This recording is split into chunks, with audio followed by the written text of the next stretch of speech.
Selamat pagi Ibu.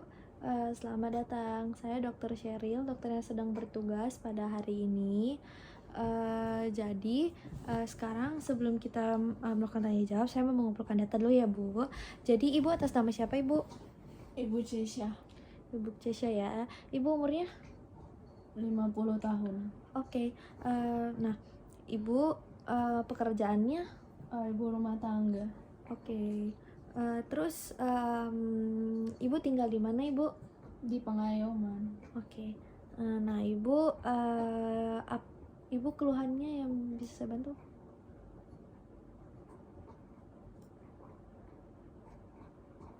Suka pipis-pipis 3-5 kali dalam semalam. Oke, pipis-pipis 3 kali sampai 5 kali kalau malam. Nah, apakah ada keluhan lain seperti tenggorokannya Ibu kering atau haus? Iya. Suka kering sama gampang haus. Oke, bagaimana dengan berat badannya Ibu? Berat. Dalam 3 bulan sudah sering turun 5 kilo. Oh, oke. Nafsu makannya Ibu? Semakin meningkat kok. Oke, nafsu makan makin meningkat ya Bu ya. Terus kalau pipisnya Ibu itu dari kapan terakhir? 3 bulan terakhir. Oh, dari 3 bulan terakhir ya. Nah Ibu, selain itu apakah ada keluhan lain Ibu?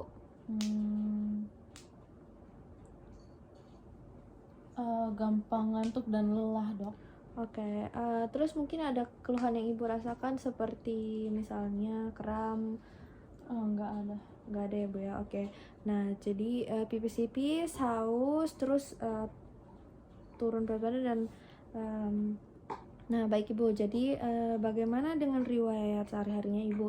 Apakah Ibu ini sering olahraga? Jarang ya Bu ya. Terus kalau bagaimana dengan apakah Ibu ada riwayat penyakit? Nggak ada ya Bu ya. Oke. Nah, apakah ada riwayat mengkonsumsi obat tertentu Ibu? nggak Nggak ada ya. Terus gimana dengan riwayat keluarganya Ibu? Apakah Ibu mempunyai riwayat keluarga punya penyakit tertentu? Mungkin Ibu atau ayah hipertensi? Ibu saya DM. Oke. Terus selanjutnya untuk menentukan diagnosis Ibu penyakit apa? Nah, kita akan melakukan pemeriksaan fisik dan lab. Jadi fisik itu seperti tekanan darah, nadi dan lain-lainnya. Nah, apakah Ibu setuju? Iya, setuju. Oke, jadi sekarang saya akan melakukan pemeriksaan lab. Jadi sebelum itu saya akan melakukan cuci tangan menggunakan hand sanitizer.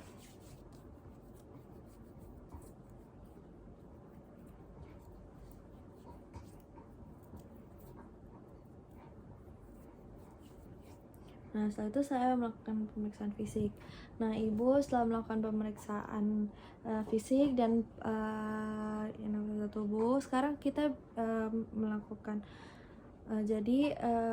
setelah menunggu beberapa lama, saya akan menunggu pemeriksaan labnya di mana di sini saya melihat pemeriksaan labnya Ibu ini GDP-nya itu melebihi normal ya Bu ya, dimana di sini tuh saya akan diagnosis Ibu dengan diabetes mellitus tipe 2 disertai dengan obesitas. Nah, karena IMT-nya Ibu itu melebihi batas normal ya Bu. Nah, sekarang saya akan melakukan tata laksananya Ibu. Nah, yang pertama itu adalah saya akan menyuntikkan insulin ke Ibu. Nah, yang kedua itu saya akan menunjukkan 2 cara pemberian insulin. Yang pertama itu adalah dengan pemberian menggunakan vial. Nah, Ibu, saya di sini izin untuk menyuntikkan jarum ya Bu. Nah, Ibu mungkin tangannya bisa Nah, baik. Nah, di sini saya akan menyuntikkan di bagian lengan atas. Adapun cara-cara mempersiapkan setelah melakukan cuci tangan, saya akan menggunakan sarung tangan. Lalu saya akan mulai pertama itu saya akan menggunakan alkohol swab. di atas vial agar bersih.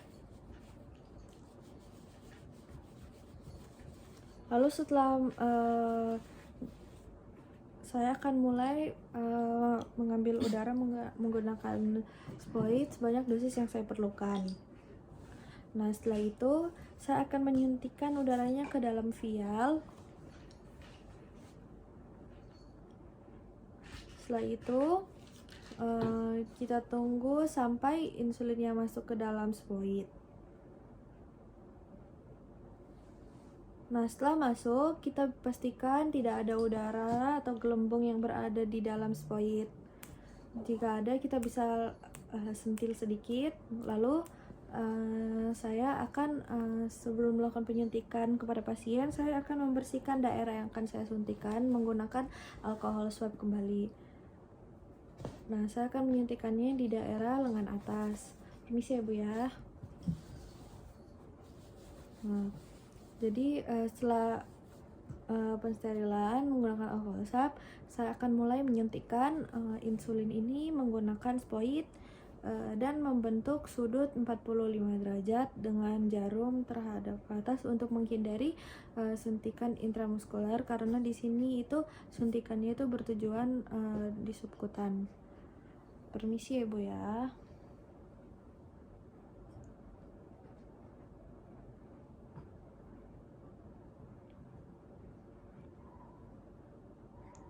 Nah,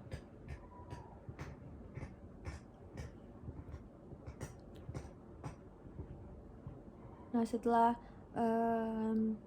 itu kita cabut perlahan, lalu kita tutup kembali dengan alkohol di daerah yang sudah disuntikkan tadi.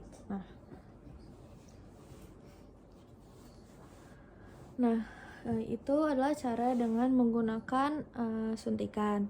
Nah, selanjutnya itu saya akan menunjukkan cara menggunakan insulin pen. Nah, setelah melakukan cara dengan vial tadi, saya akan menunjukkan cara dengan menggunakan insulin pen. Nah, dimana insulin pen ini mudah, yaitu adalah kita akan membuka tutupnya,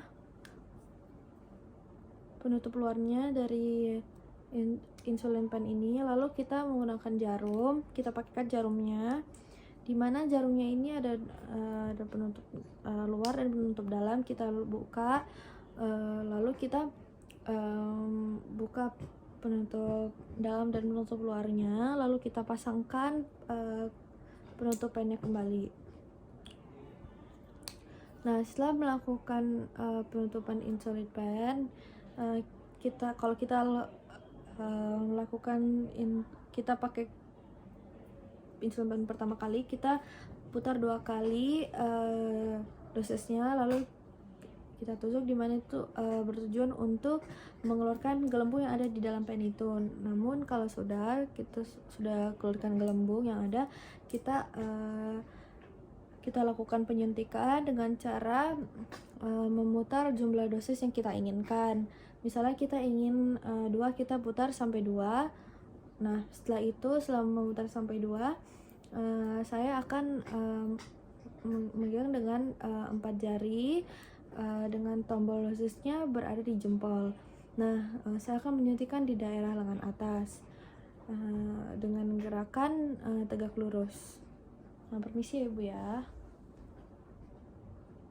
Nah, kita suntikan. Nah, setelah kita menyuntikkan, kita tunggu sampai 6 detik. 2, 3, 4, 5, 6. Nah, ini tuh bertujuan untuk menghindari keluarnya insulin dari daerah penyuntikan. Nah, lalu kita tarik dengan gerakan tegak lurus juga. Nah, setelah itu kita tutup pennya menggunakan penutupnya, lalu setelah ditutup kita taruh ke tempatnya kembali. Nah, Ibu itu tadi sudah saya suntikan insulin, jadi Ibu harus rutin untuk menghindari adanya peningkatan gula darahnya Ibu ini. Nah, apakah Ibu ada yang masih ingin ditanyakan? Tidak ada. Oke, baik Ibu. Terima kasih Ibu. Sama.